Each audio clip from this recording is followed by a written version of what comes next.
When we first started this Crochet for Knitters series, I told you right up front that one of the great benefits of crochet is how quickly it goes. And this is especially nice if you need to make a blanket with a deadline, like for a baby shower or something. So that's why I'm excited to show you how to work this Rugged Ripples blanket. And this is designed by my friend Stephanie Gage with Spinning Colors is her company, and she sells hand spun yarn, hand dyed yarn, and other fiber items, and she has a few other patterns out there as well, and I'll give you a link in the video description below to all of her information. This is a really simple blanket to work, just a couple of increases, a couple of decreases, and keeping track of where you are. There is something that I want to show you though. In the pattern, Stephanie has us working this whole pattern crocheting into what is called the back loop of the stitch. And that is probably why she called the pattern Rugged Ripples, is because it does look rugged when you knit into the back loop of the stitch. I, however, have chosen to work this entire blanket by working under both loops of the stitch because I was kind of lazy about it. It's a little more difficult to work through just the back loop. This is easier and faster and required less of my attention while I was doing it because, you know, I was watching TV or whatever. But I do want to show you the difference because you'll need to make a decision up front when you start this blanket if you're going to go under both loops or just the back loops. And so I want to show you how it looks from one to the other. So let's go ahead and take a look. Let me get a good picture of this here. This is my big blanket where I have gone through both loops, and the whole work is pretty flat and it's perfectly identical from one side to the next. It's pretty, nothing wrong with it. I think it looks great. And here is an example of going just through the back loop. You can see that each color looks like it's on top of the other color. I have it upside down. Like it's on top of the color above it. It's kind of overlapping. It looks more like ripples or waves or something. It is prettier probably doing it this way. And then on this side, you have the ripple kind of in the middle of each color change. Okay. That being said, you can give it a try both ways to see if it's worth it to go just through the back loop. The other thing about this blanket is the design is so simple that it really just comes down to the colors you pick. If you pick pastels like I have, you have a baby blanket. If you pick something that matches the decor of a room, you have a throw for a sofa or something. And I have this other sample that I knit up in these bright colors like this. You can see just what a huge difference the color choice makes when you're doing this blanket. I use 3 different colors. The pattern also gives you instructions for the different yardage amount you'll need when you do 3 colors or just 1 color. And Stephanie gives us sizes from crib size up to king size bedspread. So any size in between too. She gives them all to us. Next up, we're going to work the first row, which is into the foundation chain.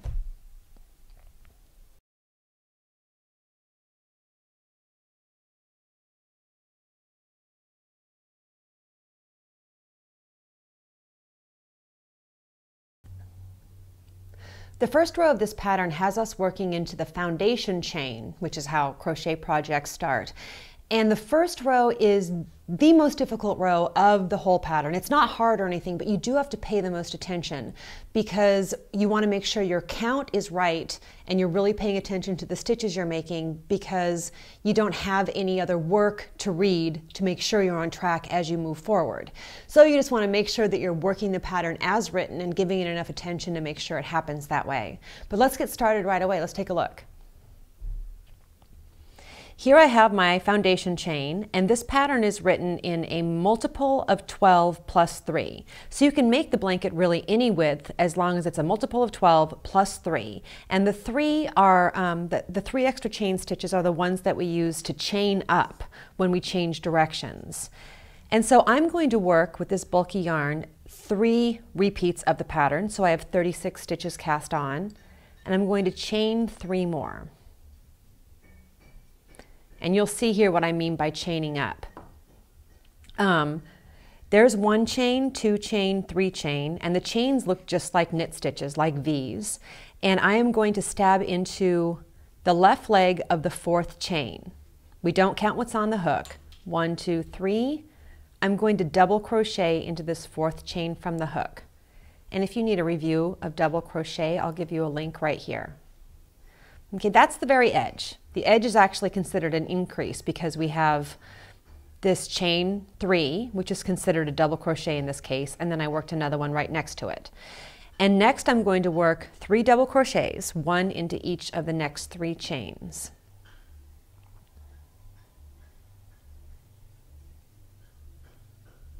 There's 1.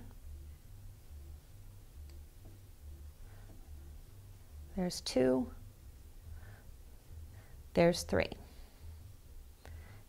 And now we have our first decrease.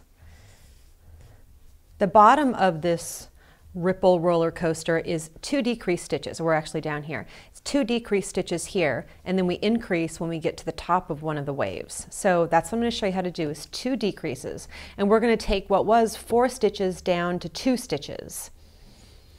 So I'm going to work this double crochet decrease, yarn over, stab through the stitch, grab the yarn, pull up a loop, grab the yarn, pull through 2. So I have 2 loops left on the hook.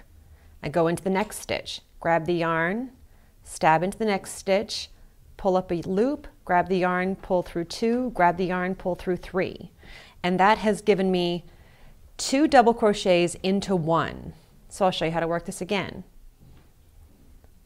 Yarn over, stab into the next stitch, grab the yarn, pull up a loop, yarn over, pull through 2, go on to the next one, yarn over, stab, grab the yarn, pull up a loop, grab the yarn, pull through 2, grab the yarn, pull through 3.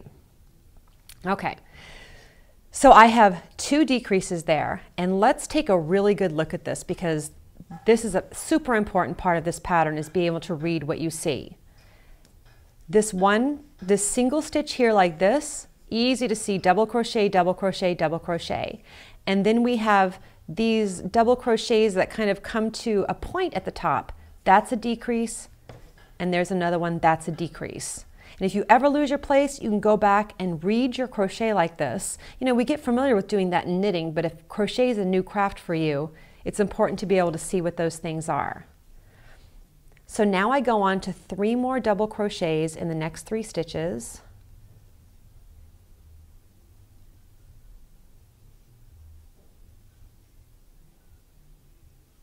And I'm going to work 2 increase stitches. So we always keep the same count. We increase the same number that we decrease.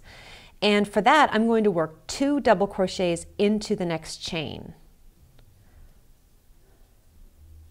So there I work 1. I'm going to stab right into that same chain stitch and work a second one. I'm going to do it one more time. There's 1, and there's a second one. Okay, let's take a look at this for reading it again. There's my last decrease, double crochet, double crochet, double crochet, and then we seem to have 2 double crochets growing out of 1 stitch, that's an increase, 2 double crochets growing out of 1 stitch, there's my second increase. So now I'm going to work 3 more double crochets. So the pattern is 3 double crochets, 2 decreases, 3 double crochets, 2 increases, 3 double crochets, 2 decreases, 3 double crochets, 2 increases. Let me make sure I worked 3. This is a time where it's good for me to be able to read because I was just talking and not paying attention. Increase, increase, 1, 2, 3. I'm ready to work a decrease again. Yarn over, stab, grab the yarn, pull up a loop, grab the yarn, pull through 2, yarn over, stab, grab the yarn, pull up a loop, grab the yarn, pull through 2, grab the yarn, pull through 3. There's 1 decrease.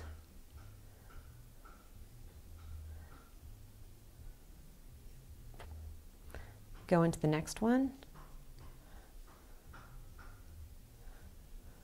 2 decreases.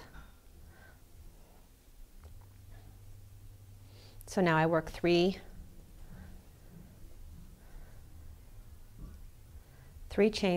double crochets,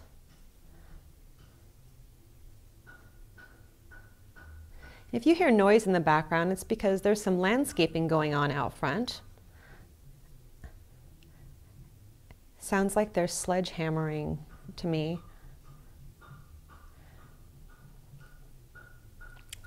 And they're making me lose count. Decrease, decrease, 1, 2, 3. I'm already halfway into this increase. So I have 1 double crochet in that stitch. I'll put a second one in there.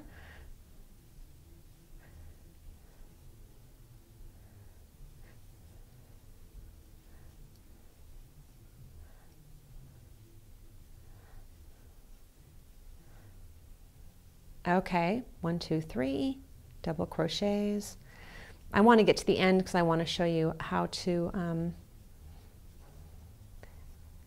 turn your work.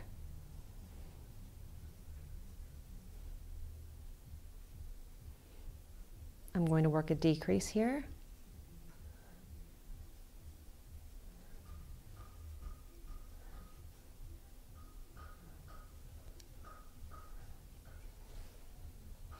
Oh, crochet uses so much more yarn than knitting, so much faster.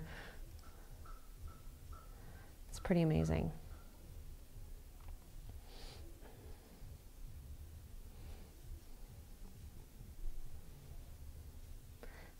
Okay, I'm working my last 3 double crochets after my last decrease.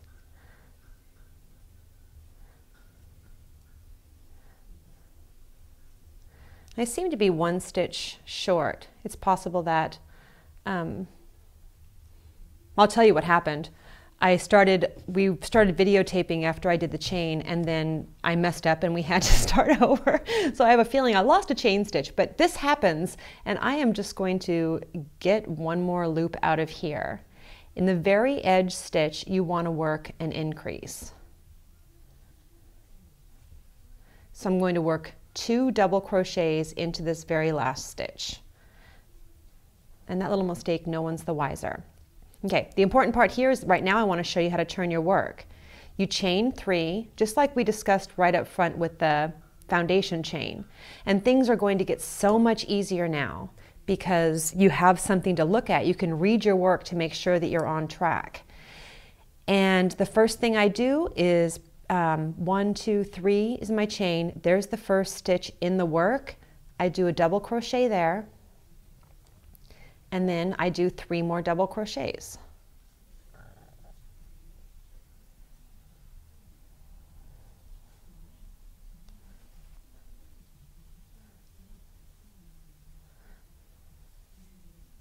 How long have I been sitting here doing this? Because I already have so much done. Crochet blows my mind with how quickly it goes. Okay, and then we're, there's that, 1, 2, 3. I want you to be able to really read this when you come to it, because now I have something to look at to make sure I'm on track. With the first decrease, or with every decrease, remember we're taking 4 stitches and turning them into 2. Here's a double crochet, here's a decrease, here's a decrease, here's a double crochet. So those are the 4 stitches that I'm going to decrease down to 2. And so there's 1, 2, 3, 4. I'm ready to start my first decrease, and I can look at this and know that I'm on track because these 2 stitches are going to become 1 and these 2 stitches are going to become 1, and I'm at a place in my work where I'm ready to start doing that. And the decreases are worked exactly the same on subsequent rows. You work kind of half of a double crochet into 1 stitch and then finish it off in the second.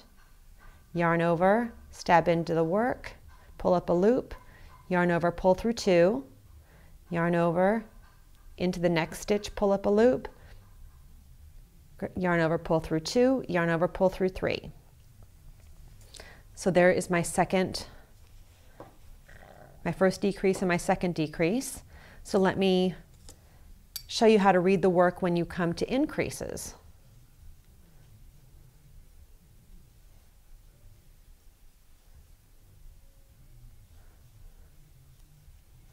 Okay, I've worked 3 double crochets and I'm up here at my first increase.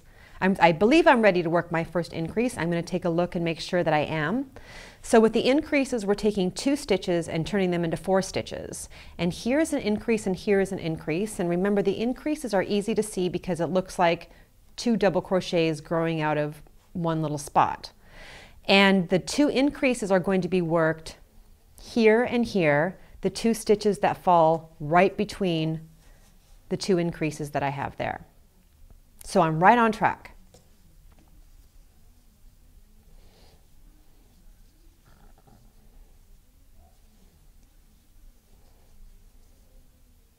My second increase.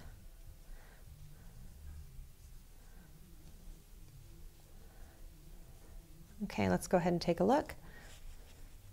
And it's perfect. Here are the increases here, and the next increases are nestled right up into the ones from the previous row. So that's how you'll continue working across this row, and the very last stitch, you'll be following your pattern of course, the very last stitch is an increase, 2 double crochets into the last stitch. And the way that I've worked this blanket and the way that Stephanie recommends it is to change colors every 2 rows. And that's what I'm going to show you how to do next.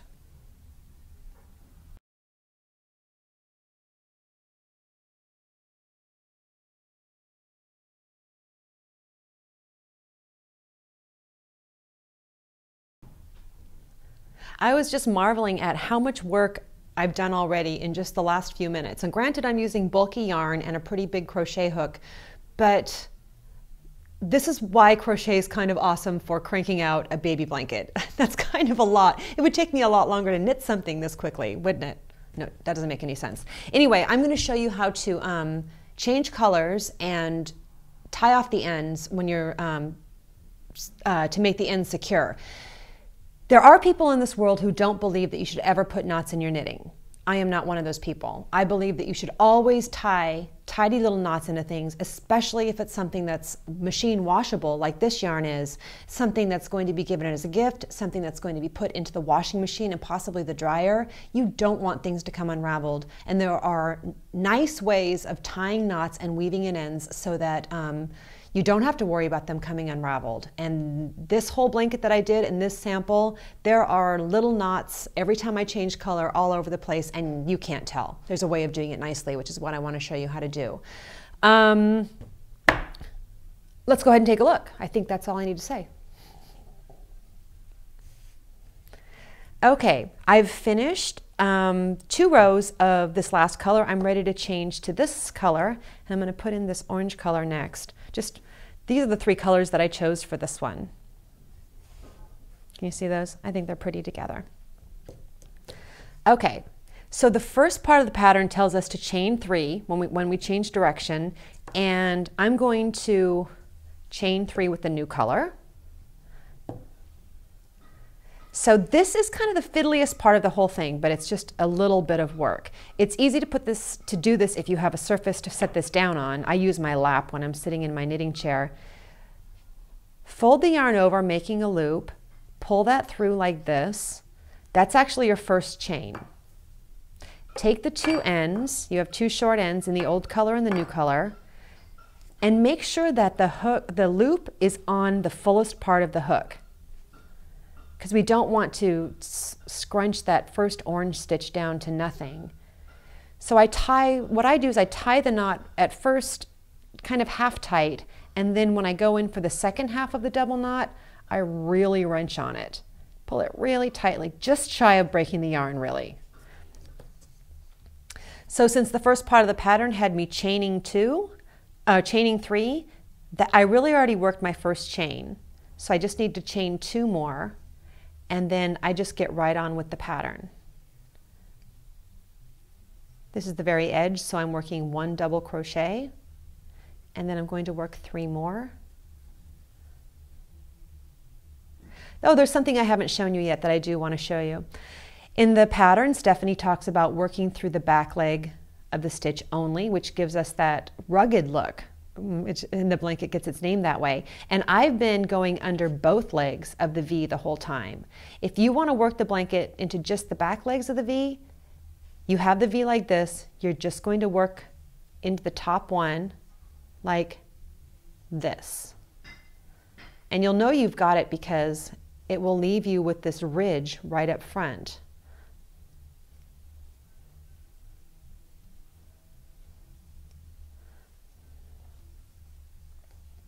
Okay. That gives you the idea of changing colors. Oops, I do have something goofy going on there. I think it's just stretched out with really bulky yarn here, but I'll work on that when we weave in the end. So you'll want to change colors every 2 rows if you're going to follow the pattern as Stephanie has written it. And there are people who are going to want to carry the colors up the side to have fewer ends to weave in. That's great. I don't like to have that many balls of yarn hanging off my work. I'd rather just weave in the ends kind of as I go. Change colors 10 times, you know, weave in those ends and then keep going with the rest of the blanket. But next up, that's what we're going to talk about, is weaving in ends.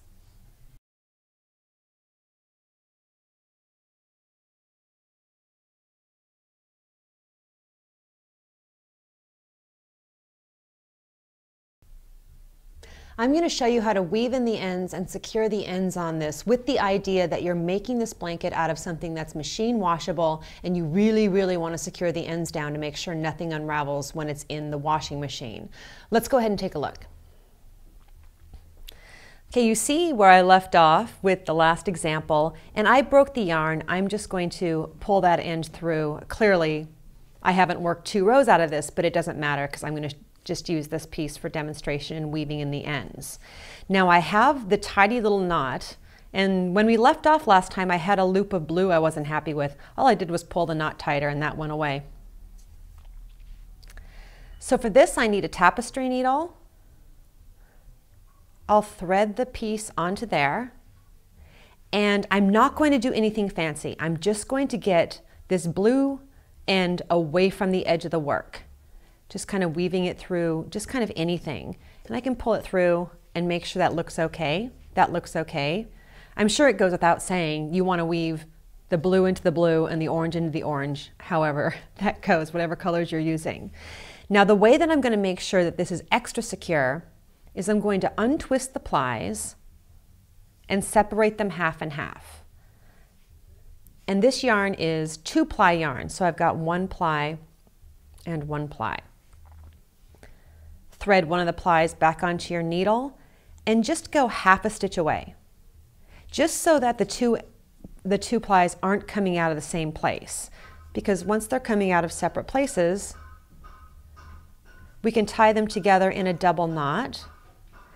And again, just like you did with the edge, really pull, after you finish that double knot, really pull it to just shy of breaking the yarn, super tight. And after you've done that, you can trim it off really close. Ta-da! And you can't even really tell that's there.